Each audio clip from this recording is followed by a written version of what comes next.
Joining me now, former Defense Secretary Leon Panetta. Also previously served as CIA Director under President Obama and White House Chief of Staff under President Clinton. Secretary Panetta, great to see you as always.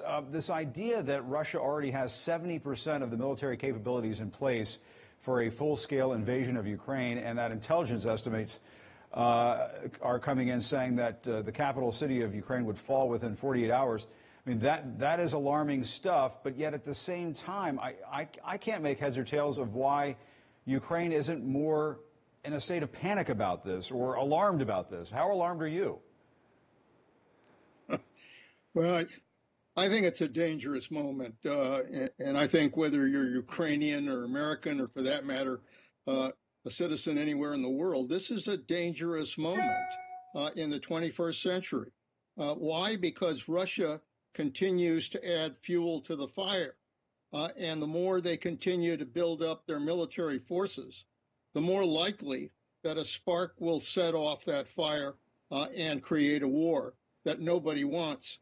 But that's what makes this a dangerous moment. And I think Zelensky understands the dangers. He's trying to keep his people up so that they believe that some kind of diplomatic solution could be arrived at. But everything points to the real possibility of war. And as you know, U.S. officials alleged this week that Russia could be planning to release some sort of fake attack, a video of a fake attack against them as a pretext for an invasion.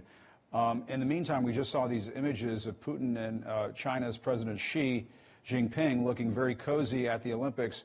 What do you make of all of these developments?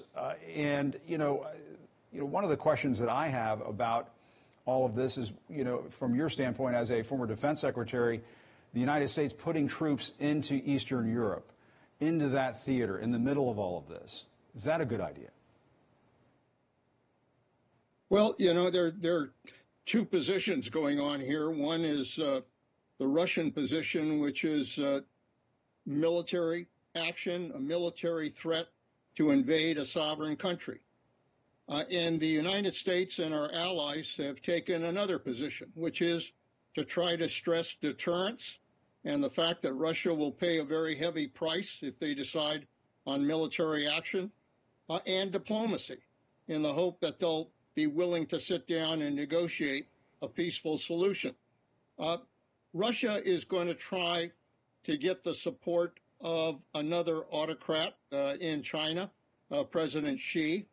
I think, frankly, President Xi is putting his own country at risk here, because if, in fact, Putin decides to go to war and creates the consequences that both intelligence and others are saying will happen, then make no mistake about it, Xi will bear part of the responsibility for what's happening.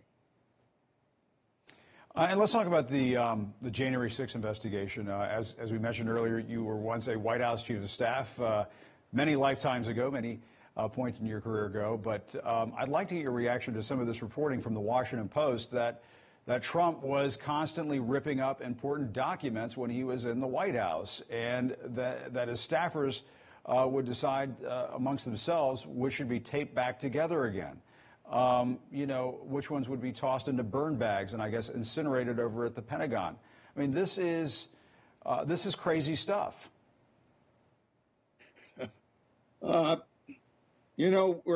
talking about Putin not recognizing any international rules, not following any of the standards that we would believe would be the case in a civilized world, and basically threatening to invade a sovereign country, claiming that it's part of Russia. Crazy stuff. And yet we're hearing the same thing here in the United States from what Trump did. Trump basically was ignoring the rule of law, ignoring the Constitution, ignoring all of the requirements of being a president. Presidents are not supposed to destroy documents in the White House. They're not supposed to obviously tell a vice president that he can basically call an election in violation of our Constitution. And yet that, in many ways, is what this country is dealing with as well. Right. We have our own autocrat wannabe down in Mar-a-Lago. Today on Face the Nation, Senator Marco Rubio was asked if he agreed with Mike Pence. You alluded to this just a few moments ago when he said Trump was wrong on Friday about the former vice president having the power to overturn the election. And here was Rubio's response. Do you agree with Mike Pence? Well, if President Trump runs for re-election, I believe he would defeat Joe Biden, and I don't want Kamala Harris to have the power as vice president to overturn that election. And that's the same thing that I concluded back in January of 2021. So Donald Trump was wrong?